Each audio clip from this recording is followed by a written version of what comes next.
Okay, so let's talk about a generation that is completely rewriting the rule book. I mean, they're changing the game when it comes to success, style, and what it even means to grow up in America. So buckle up because they are built different. Nope. That whole corporate ladder thing you were told was the only way up? Not for them. And that picket fence, the big house in the suburbs, yeah, that's not really the goal either. And the 9-to-5 grind, clocking in, clocking out, they're trading that in for something totally different. So who are these people tearing up the old rulebook? Let's officially meet Generation Z. You know, the cohort that's actively reshaping our world, one choice at a time. So who are they, really? Well, we're talking about a generation that was pretty much raised on Wi-Fi. They came of age while navigating a global pandemic, a massive racial reckoning, and a job market that was less than ideal. They didn't just grow up, they basically leveled up in hard mode. And get this, for a generation that everyone loves to call broke, they've got over $360 billion in spending power. Yeah, let that sink in for a minute. And all that money, well, it's not going where you might expect. It's actually a huge part of their identity, which brings us to their style. How they dress is a huge part of their story, and trust me, it's way more than just clothes. What's so fascinating here is the why behind their fashion. It's this massive, conscious shift away from traditional fast fashion. They're not just chasing whatever is new and trendy. They're thrifting, upcycling, and making vintage look brand new.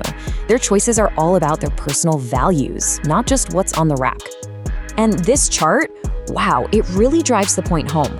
I mean, look at these numbers. A whopping 82% of Gen Z plans to buy dupes, smarter, less expensive alternatives. And another 63% are hitting up vintage shops. This isn't about being broke, not at all. It's about being a smart, savvy consumer. So think about that for a second. Instead of killing an industry by rejecting that endless cycle of new, they've completely revitalized it by focusing on personality, sustainability, and just spending smarter. And that smart, savvy consumer mindset, it doesn't stop with clothes, not by a long shot, which brings us to maybe the biggest misconception about this generation, their finances. They are playing by a whole new set of rules. You've heard it a million times, right? The whole stereotype that they're just burning cash on avocado toast and concert tickets. Well, it turns out everyone was wrong. Forget reckless. Get this, since 2017, there has been a 46% jump in young adults holding stocks and shares. At the same time, the number of them with zero savings has dropped by nearly 30%. They're not just saving, they're investing. And if you need any more proof, just look at their resolutions. This chart shows that when it comes to planning to save money, Gen Z outpaces every other generation. At 59%, they are, based on the data, the most financially conscious generation out there. So the takeaway here is crystal clear. They're not broke, they're strategic. Super strategic.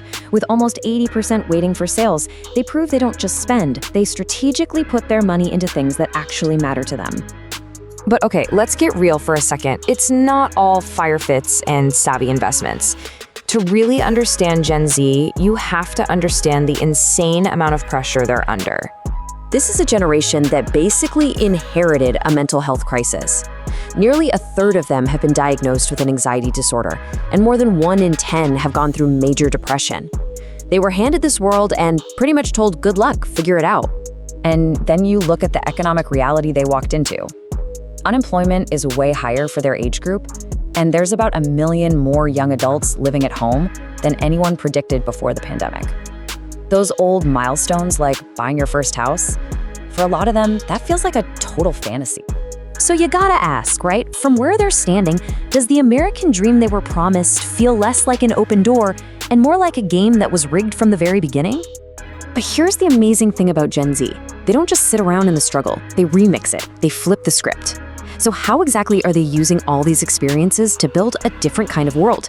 That's what we're talking about now, the revolution. And don't get it twisted, this isn't just about looking good.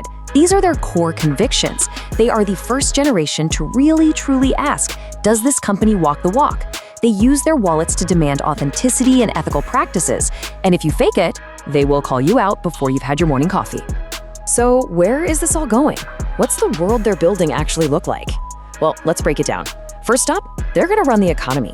I mean, forget just influencing it. Their spending power is projected to hit $12 trillion. They'll be in the driver's seat. Second, the 9-to-5 is done. They're already taking apart the traditional career path for something with more flexibility and purpose. Next, analog is back. In a world of endless scrolling, they're the ones choosing to unplug for real-life experiences. Fourth, they're going to force a change in healthcare.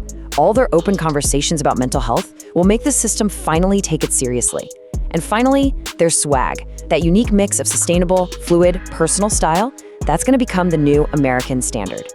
Look, every single generation gets misunderstood, but Gen Z is out here literally building their own lanes because the old ones were blocked off. They didn't get the America they were promised, so you know what? They're just building a better one. And all that kind of leads to one final thought.